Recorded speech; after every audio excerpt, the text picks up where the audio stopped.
Assalamualaikum warahmatullahi wabarakatuh. Bismillahirrahmanirrahim. Alhamdulillahirabbil alamin wassalatu wassalamu ala asyrofil anbiya'i wal mursalin sayyidina Muhammadin wa ala alihi washabbihi ajma'in amma ba'du. Faqala musannif rahimahullah ta'ala wa nafa'ana bihi wa bi ulumi dzikri amin Allahumma amin. Bismillahirrahmanirrahim. Wa min at-ta'biri al-wajibi alla yudda ar-rajula ila kitabi wa yad'u kutub at-tafsir fawqa sa'ir kutubi ta'dhiman wa la yad'u ala al-kitabi syai'an akhar. Wa min at-ta'biri ban panika sebagian dari al-wajib wajib alla yudda kini batu tak melancar ar-rajulu saparelake ila kitabi dekat kitab wa yad'u banyak ar-rajul kutub tafsir jaga banyak-banyak kitab tafsir kau pasal kutubi utasan segala banyak kitab takdiman karena lagi wala yad'u ban cenyaga jika rajul al kitab yang kitab syai'an dekas ustum akhir selain. Jadi bab sini menjelaskan masalah tata cara melakukan itu, dan dalam hal ini adalah melakukan tata cara melakukan kitab atau pelajaran yang kita pelajari. Jadi kata di sini di antara cara melakukan yang wajib dan ta'dil al-wajib alla yudda ar-rajula ila kitab. Jangan sampai kita ketika mengaji ataupun belajar membentangkan kaki ke arah kitab. Jadi ketika posisi yang seperti ini maka ini sudah benar, ataupun menggunakan nyangga seperti ini. Jadi jangan sampai walaupun ditaruh di bawah, jangan sampai kakinya mengarah ke kitab yang di belakang. Anda arti kakinya, maka tahu ya. Ala yang muda ar-rajula dan kita tidak boleh membentangkan kaki ke arah kitab. Karena ketika terpaksa melakukan hal yang seperti itu, maka itu dianggap sebagai salah satu hal yang tidak mengajukan adanya kitab. Jadi ketika tidak mengajukan kitab, maka otomatis tidak mengajukan ilmu. Yang kedua, harus menaruh kitab. Jadi susunannya paling jadi intinya setelah Al-Quran insya Allah tempatnya beda.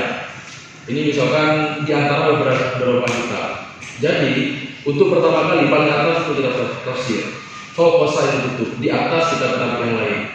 Atau terlebih misalkan LKS ditaruh di atas kitab fikih, kitab tarikh misalkan, atau terlebih kitab tafsir, maka tidak boleh.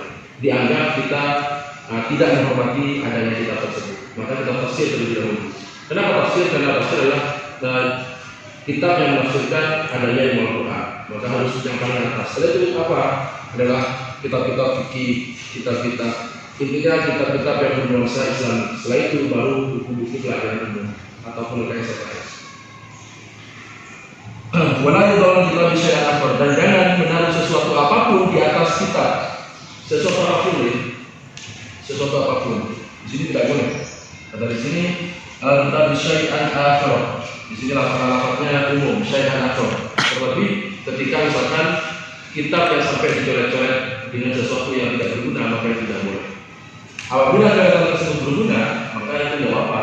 Misalkan ketika ada keterangan tertentu di atas kitab tersebut, maka kita menaruh catatan di pinggir kitab itu memang disunahkan. Dan dimaksudkan adalah syai'an akhar, sesuatu apapun selain keperluan kita. Misalkan kita yang berpulpen itu nggak apa-apa, semisal misalkan kita hanya sebatas menaruh, tapi tanpa mengentengkan kitab tersebut. Jadi kata di sini, ketika kita menginginkan menaruh sesuatu di atas kitab, entah itu pulpen ataupun sesuatu yang memang ada perlunya di kitab tersebut ataupun stirpik, ya, maka nggak apa-apa. Ketika misalkan tidak al-istighfar, kita tidak mengentengkan, maka fala besar. Maka kata di sini, maka hukumnya tidak apa-apa. Walaula akan tapi yang lebih utama ayat tadi selanjutnya, kita harus selalu menjaga perbuatan tersebut, khawatir pekerjaan-pekerjaan yang kita anggap itu kecil malah menjadi sesuatu yang dapat kita dicap atau diklaim sebagai seseorang yang tidak menjalankan ilmu. Wa min ta'zimi ayyuhida kita betal kitabi la yuqarritu. Dan di antara cara menjalankan kitab yaitu yang kedua adalah membuat tulisan kitab itu baik atau bagus sekali. Dengan cara apa? Dengan cara menggunakan pulpen yang baik. Ngerti ya? Jadi